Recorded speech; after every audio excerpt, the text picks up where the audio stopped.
I was in the world of writing software, being an engineer, and he was in the world of picking stocks.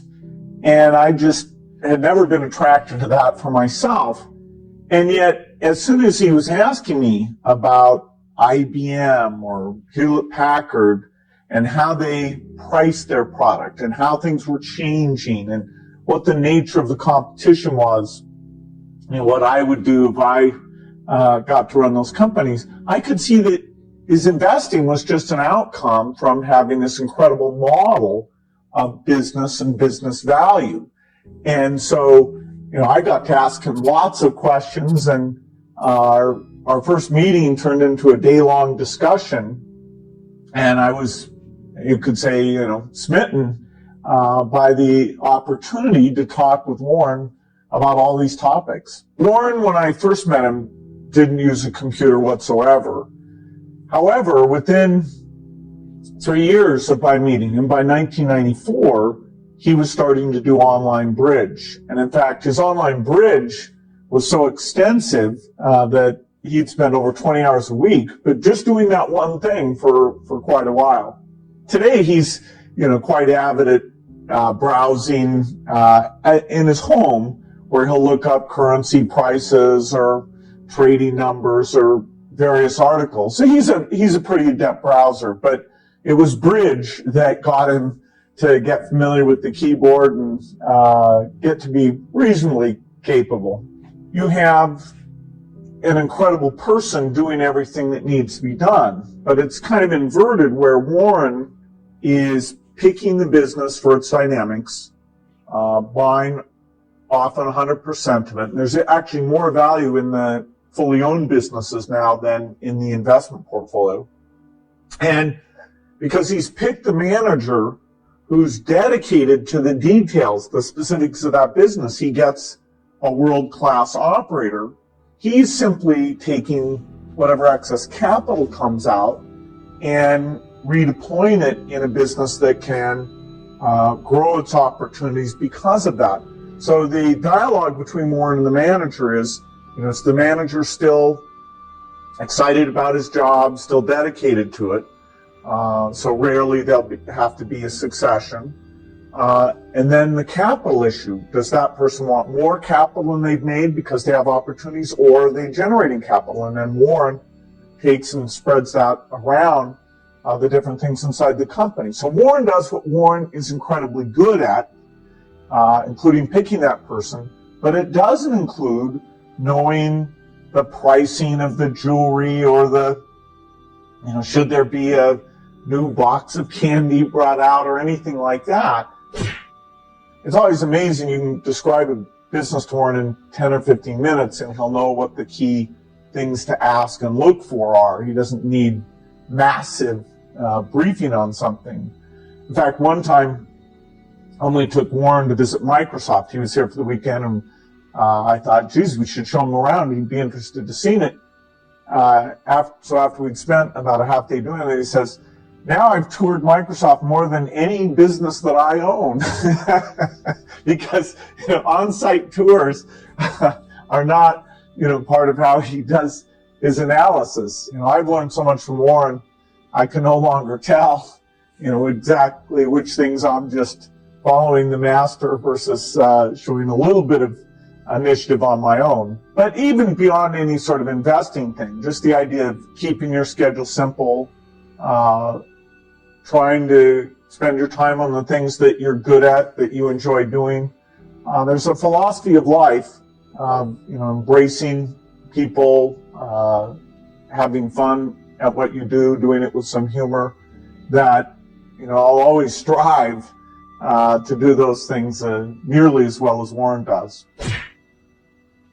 Warren doesn't like extraneous things, either on his schedule or to own, and so he's in the same house he's had since the 1950s.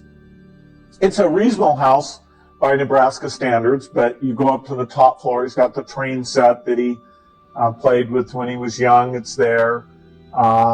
He's got a lot of books that he's read, but there's nothing fancy about it. It's just a nice house in a Omaha neighborhood.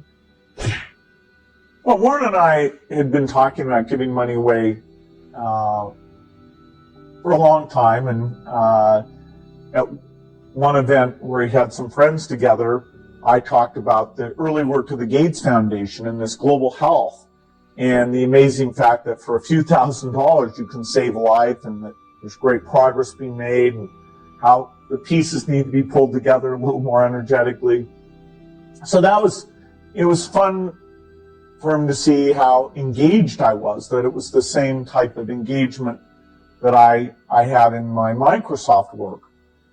At that time, his wife Susie was living, and she was going to get the responsibility for deciding how to give the money back.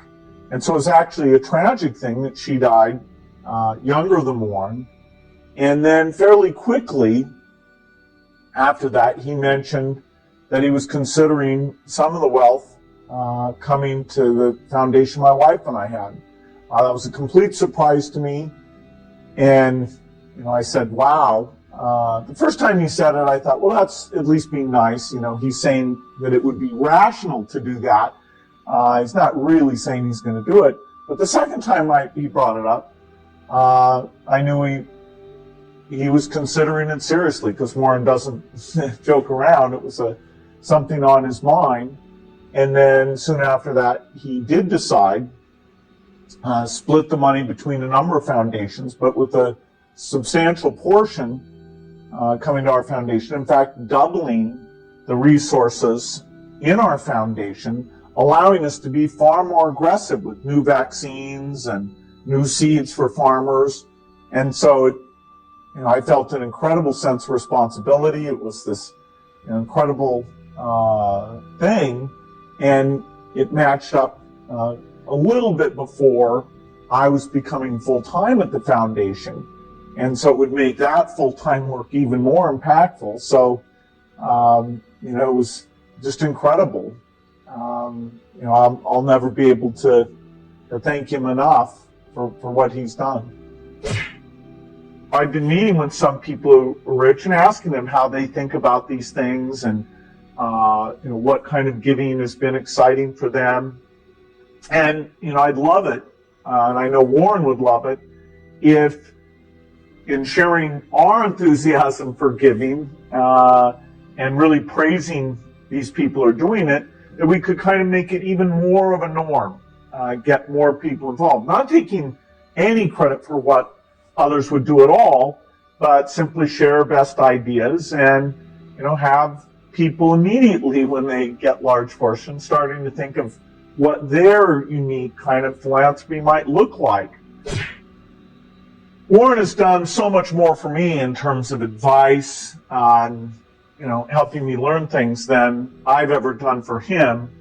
So now I have this one thing, which is helping on the Berkshire board for as long as I'm around, that if I'm wanted, I will do that. It's not that he asked me, to stay forever, but I will view that as my top business priority. He's a unique leader. I can't think of anyone close. Sure, there have been great CEOs who understood their particular company and built something phenomenal. But in terms of breadth and thoughts about business itself and how it helps society, how it should be done, Warren is singular in my view. No one will be as good as Warren Buffett. No company can expect that. But this is an unbelievable franchise. Its economic value will continue to go up. Warren calls it his painting. And he's done it in a way that it's based on principles that will endure. And so it'll be a great company. Certainly Warren is owed that. And, I feel with the way he's got them set up and the people will help out, that's going to be achieved.